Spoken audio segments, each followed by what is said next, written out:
Magandang araw sa inyong kababayan. So nandito naman po tayo sa part 2 ng Philippine Deep kung saan ay ating tinalakay ang unang bahagi ng Philippine Deep. Kung ang Philippine Deep ay isang higanting sugat sa ilalim ng dagat, ang tanong ngayon ay hindi kung gaano ito kalalim. Ang tanong ay ito: ano ang mangyayari kapag gumalaw ito ng sabay-sabay? Hindi bukas, hindi next week, pero balang araw. At kapag nangyari iyon, hindi lang ito magiging lindol. Ito ay magiging isang pangyayari na kayang baguhin ang kasaysayan ng buong rehiyon. Sa ilalim ng Philippine Deep, may isang proseso na hindi natin naririnig, hindi natin nakikita, pero hindi kailanman humihinto. Ito ang tectonic stress buildup. Habang ang Pacific Plate ay patuloy na dumudulas sa ilalim ng Philippine Sea Plate, may mga bahagi na sumasabit parang dalawang bato na pilit mong tinutulak sa isa't isa. Habang mas pinipilit mo, mas tumitindi ang pressure. At sa ilalim ng dagat, ang pressure na ito ay naiipon sa loob ng daang-daang taon. Walang babala, walang countdown. Kapag bumigay ang isang trench, hindi ito parang ordinaryong lindol. Ito ang tinatawag ng mga siyentipiko na megathrust earthquake. Ito ang pinakamalalakas na lindol sa planeta. Ganito rin ang nangyari sa Japan noong 2011, Sumatra noong 2004, at Chile noong 1960. At ano ang pagkakapareho nila? Lahat sila ay nagmula sa deep ocean trenches. Lahat sila ay naglabas ng enerhiya na hindi kayang pigilan ng kahit anong gusali. Hindi lahat ng lindol ay nagdudulot ng tsunami. Pero kapag ang lindol ay naganap sa ilalim ng dagat at ang seabed ay biglang umangat o lumubog, ang buong karagatan ay natutulak.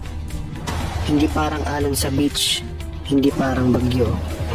Isipin mo ang isang higanting planggana ng tubig na biglang inalog mula sa ilalim. Ang resulta, isang alon na mabagal sa gitna ng dagat, pero lumalaki habang papalapit sa lupa. At kapag ang pinanggalingan ay ang Philippine Deep, ang unang tatamaan ay Eastern Visayas, Bicol Region, Eastern Mindanao, mga baybayin na nakaharap sa Pacific. At ang oras ng mabala, minsan wala pang 30 minuto. Narito ang mas nakakatakot na katotohanan. Hindi natin kayang hulaan ang eksaktong oras ng isang mega earthquake. May sensors, may satellites, may AI models. Pero ang tectonic plates ay hindi sumusunod sa schedule. Maaaring tahimik sa loob ng 300 taon, tapos biglang bibigay sa loob ng 30 segundo. At dahil ang Philippine Deep ay malalim, malawak at halos hindi paganap na namomonitor, maraming bahagi nito ang blind spot ng siyensya. Hindi dahil hindi tayo matalino, kundi dahil napakahirap nitong abutin. Ang Pilipinas ay hindi lang basta malapit sa trench. Ito ay isang arkipelago, may mahabang baybayin, maraming coastal communities, at milyon-milyong tao na nakatira malapit sa dagat. Ibig sabihin, kahit isang regional tsunami ay maaring makaapekto sa libo-libong buhay. Hindi ito haka-haka, ito ay risk assessment. At ito ang dahilan kung bakit patuloy na minomonitor ng mga siyentipiko ang Philippine Deep. Hindi dahil sa takot, kundi dahil sa responsibilidad. Ang layunin ng siyensya ay hindi hulaan ang katapusan ng mundo. Ito ay para maiwasan ang trahedya. Mas maagang babala, mas malinaw na evacuation plans, mas mahusay na coastal preparedness.